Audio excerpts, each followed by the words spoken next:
জয় যিশু। প্রথম পাঠ স্যামুয়েলের প্রথম গ্রন্থ 17 অধ্যায় 32 থেকে 33 পদ, 37 পদ, 40 থেকে 51তম পদ। ঈশ্বরের যোদ্ধা দাউদের হাতে বীর যোদ্ধা গালিয়াথের পরাজয়। ফিলিস্তিনরা আবার সৈন্যদল জড়ো করে ইসরায়েলীয়দের বিরুদ্ধে যুদ্ধ করতে এলো। তাদের মধ্যে গলিয়াত নামে একজন অতিকায় যোদ্ধা ছিল। সে রোজই এসে আহ্বান জানাতো ইসরায়েলীয়দের যে কোনো যোদ্ধা তার সঙ্গে যুদ্ধ করতে আসুক, কিন্তু সকলেই ভয়ে পিছিয়ে যেত। সেই সময়ে দাউদ রাজা শাউলকে বললেন, ওই লোকটাকে দেখে কেউ যেন মনোবল না হারায়। আপনার দাস আমি ওই ফিলিস্তিনটার সঙ্গে যুদ্ধ করতে যাব। উত্তরে শাউল বললেন, না, ওই ফিলিস্তিনটার সঙ্গে যুদ্ধ করতে যাওয়া তোমার পক্ষে সম্ভব নয়। তুমি তো ছেলে মানুষ, আর ওই লোকটা তো তরুণ বয়স থেকেই একজন পাকা যোদ্ধা। কিন্তু দাউদ উত্তর দিলেন, স্বয়ং ভগবান, যিনি আমাকে সিংহ ও ভালুকের থাবা থেকে বাঁচিয়েছেন, তিনি ওই ফিলিস্তিনের হাত থেকেও আমাকে বাঁচাবেন। তখন শাউল দাউদকে বললেন, বেশ, তাহলে যাও, ভগবান তোমার সহায় হন। দাউদ তার লাঠিটা হাতে নিলেন। তারপর সেখানকার খাত নদী থেকে বেছে বেছে 5টা মসৃণ পাথরের টুকরো কুড়িয়ে নিয়ে সেগুলো নিজের রাখালিয়া ঝুলির জেবের মধ্যে রেখে দিলেন। এবার তার ফিঙ্গেটা হাতে নিয়ে তিনি ওই ফিলিস্তিন লোকটার দিকে এগোতে লাগলেন। ফিলিস্তিনটাও তখন এগিয়ে আসছিল দাউদেরই দিকে। তার আগে আগে চলছিল তার ঢাল বর্দার। ফিলিস্তিনটা তাকিয়ে যখন দাউদকে দেখতে পেল, তখন তার মনে দাউদের প্রতি অবজ্ঞার ভাব জেগে উঠল। কেননা দাউদ তো নিতান্তই ছেলে মানুষ, গোলাপি গাল, কমনীয় চেহারার ছেলে মানুষ। ফিলিস্তিনটা তখন দাউদকে বলল, আমাকে তুই কি একটা কুকুর পেয়েছিস যে হাতে লাঠি নিয়ে আমার বিরুদ্ধে এগিয়ে আসছিস? তারপর সে তার যত দেবতার নাম নিয়ে দাউদকে অভিশাপ দিতে লাগলো। দাউদকে সে বলল, এবার আমার কাছে আয় দেখি, তোর মাংস আমি আকাশের যত পাখির আর পৃথিবীর বন্য যত পশুর গ্রাস করে তুলব। উত্তরে দাউদ ফিলিস্তিনটাকে বললেন, তুই তো আমার বিরুদ্ধে এগিয়ে আসছিস তলোয়ার, বর্শা আর সরকি হাতে নিয়ে। আমি কিন্তু ইসরায়েলের ওই যে ব্রুহ সাজানো সৈন্যদের তুই যুদ্ধে আহ্বান জানিয়েছিস, তাদের ঈশ্বর স্বয়ং বিশ্বপতি ভগবানের নাম নিয়েই তোর বিরুদ্ধে এগিয়ে যাচ্ছি। ভগবান আজই তোকে আমার হাতে তুলে দেবেন, তোকে আমি মেরেই ফেলব। ঘাড় থেকে তোর মাথাটা আলাদা করে দেব।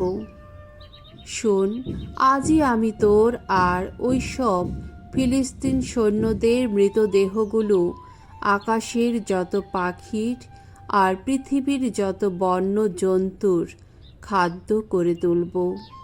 তাতেই সারা পৃথিবীর লোকেরা বুঝতে পারবে ঈশ্বর বলে এমন একজন সত্যি আছেন, যিনি ইসরায়েলের নিত্য সহায়।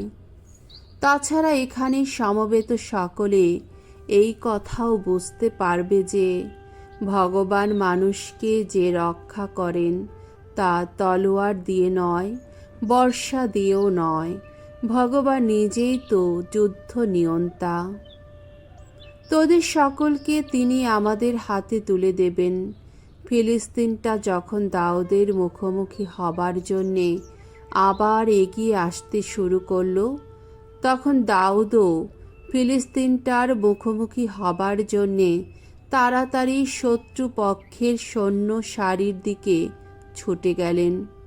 তখন তিনি তার ঝুলিতে হাত ঢুকিয়ে একটা পাথর বের করে নিলেন এবং নিজের শিঙ্গেটা দিয়ে তা ছুঁড়ে মারলেন।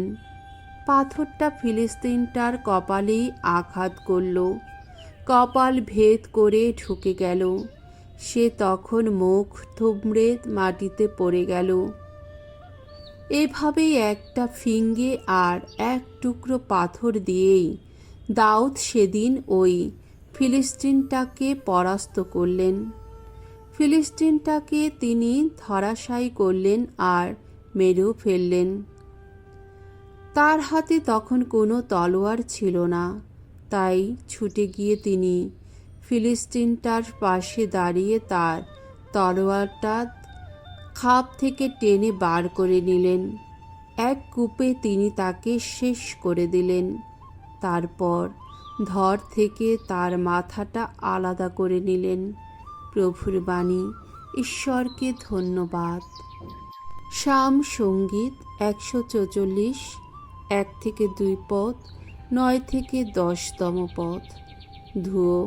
ধন্য পরমেশ্বর, ধন্য শৈলাশ্রয় আমার। ধন্য ভগবান, আমার শক্তি শৈল যিনি। আমার হাত রণ নিপুণ করে তুলেন যিনি। আমার প্রতিটি আঙুলে যিনি জাগিয়ে তুলেন যুদ্ধের কৌশল। তিনি আমার দুর্গ, আমার প্রতি করুণাময় তিনি। আমার গির দুর্গ, আমার মুক্তিদাতা তিনি। তিনি আমার রক্ষা ফলক, আমি নিয়েছি তারই শরণ। তিনি নানা দেশের মানুষকে আমার অধীনে আনেন। ওগো ঈশ্বর, তোমাকে শোনাবো নতুন একটি গান। দশত্রন্তি বীণায় তোমাকে শোনাবো সামগান। তুমি তো যত রাজাকে যুদ্ধ বিজয়ী করো, তোমার সেবক দাউদের প্রাণ তুমি রক্ষা করো। বাণী বন্দনা। জয় জয় প্রভুর জয়। সকলকে শোনাতেন যিশু ঐশ্ব রাজ্যের মহামঙ্গলবাণী। মানুষের যত রোগ, যত ব্যাধি সারিয়ে তুলতেন তিনি। জয় জয় প্রভুর জয়। মার্গরচিত মঙ্গল সমাচার 3 অধ্যায় 1 থেকে 6তম পদ। অসহায় মানুষকে সাহায্য করা বিশ্রাম বারেও ধর্মসম্মত কাজ। যিশু একদিন সমাজগৃহে গেছেন। সেই সময় একজন লোক সেখানে ছিল, যার একটি হাত নুলো। যিশু বিশ্রাম বারে তাকে সারিয়ে তুলেন কিনা তা দেখবার জন্যে ফরিসিরা লক্ষ্য রাখছিলেন, তার বিরুদ্ধে যাতে একটা অভিযোগ আনা যায়। নুলো লোকটিকে যিশু বললেন, ওঠো, সামনে এগিয়ে এসো। তারপর তিনি ফরিসিদের জিজ্ঞেস করলেন, বিধানের দিক থেকে বিশ্রাম বারে কোন কাজটা করা উচিত? উপকার করা না অপকার করা? প্রাণ রক্ষা করা না হত্যা করা? তারা কিন্তু চুপ করে রইলেন। যিশু ক্রুদ্ধ দৃষ্টিতে তাদের সকলেরই দিকে একবার তাকিয়ে দেখলেন। তাদের হৃদয় এমন কঠিন দেখে তিনি ক্ষুব্ধ হলেন। তিনি তখন সেই লোকটিকে বললেন, হাত বাড়াও। সে হাত বাড়ালো, আর তার হাতটিও তখন সুস্থ স্বাভাবিক হয়ে উঠল। ফরিসিরা বাইরে গিয়ে তখনই হেরোদের দলের সঙ্গে যিশুর বিরুদ্ধে চক্রান্ত করতে বসলেন, কিভাবে তাকে ধ্বংস করা যায়। প্রভুর মঙ্গলময় বাণী।